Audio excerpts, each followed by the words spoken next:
I can see you sitting like. Olutuula lwa Paalamenti olw'olunaku lw'eggulo lwagendedde ddala okuyisa mu ssaawa 5 ez'ekiro.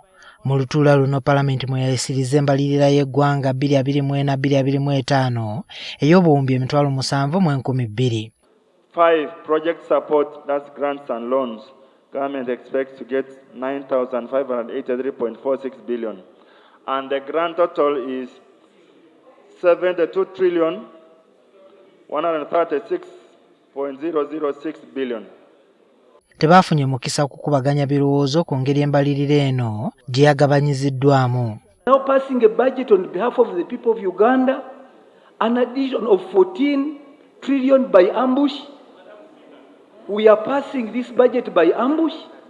We have not scrutinized it. Singo okweyamiza nti ne Parliament nayo betuba tulisoma ebyafaayo naffe tebagenda kututaliza okuyisa budget nga tugikubaganyizaako birowoozo neyo enkola mbi.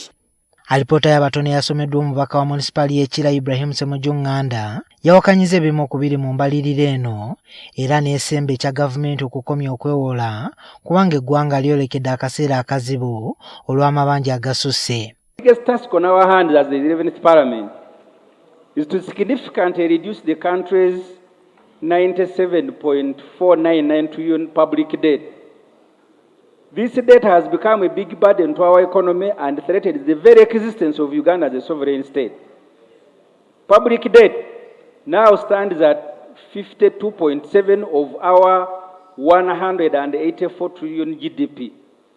Parliament must therefore reject any measure that seeks to grow the public debt. Denenyo mudiro kubanga esente zisolozebwa zitelezebwa okuba obutabalika 30 songa ate budget ya butabalika 72 olabira ddala nti erikwolokera olugendo olw'okwewola essente empitirivu okusobola okutuusa ku Munnayuganda ebyetaaga.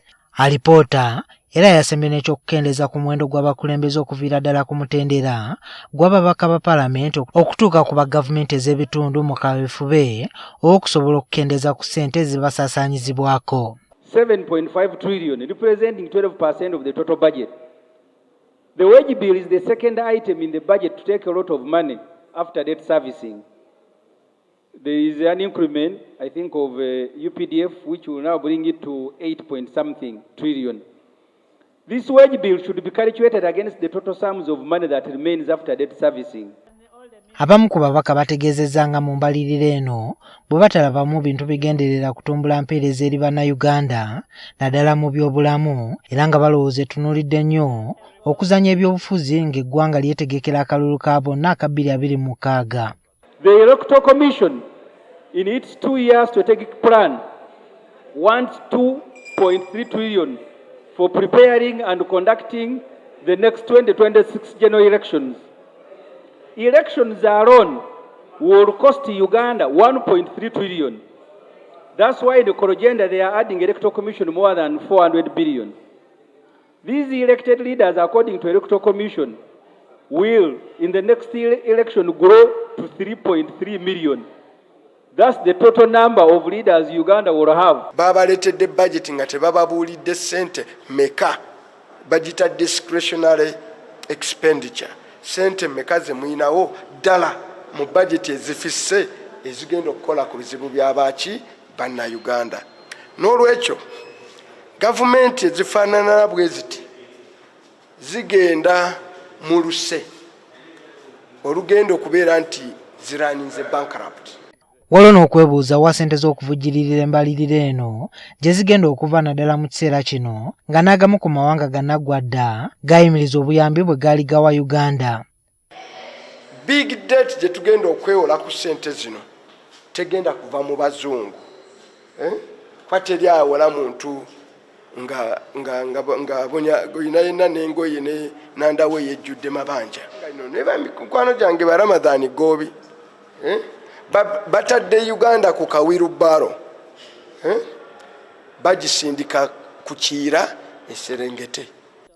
Kyokka waliwo ababaka balowooza nti waliwo essuubi nti embalirira eno egenda kutuusa obuweereza ku bannayuganda mu ngeri ez'enjawulo. We will continue to upgrade health centers 3 to 4s, expand and rehabilitate secondary schools and primary schools, provide money for regional referral hospitals. There are major road construction which has been provided there. Ababaka bagamba nti ekiyinza okutaasa eggwanga katubagiro ke lirimu mu byenfuna kwe kukendeeza okwejalabya era ssente ne ziteekebwa mu bintu ebyongera okuzimba eggwanga n'okusobozesa bannayuganda okukola. Juma Kiriya, NTV ku ssaawa emu.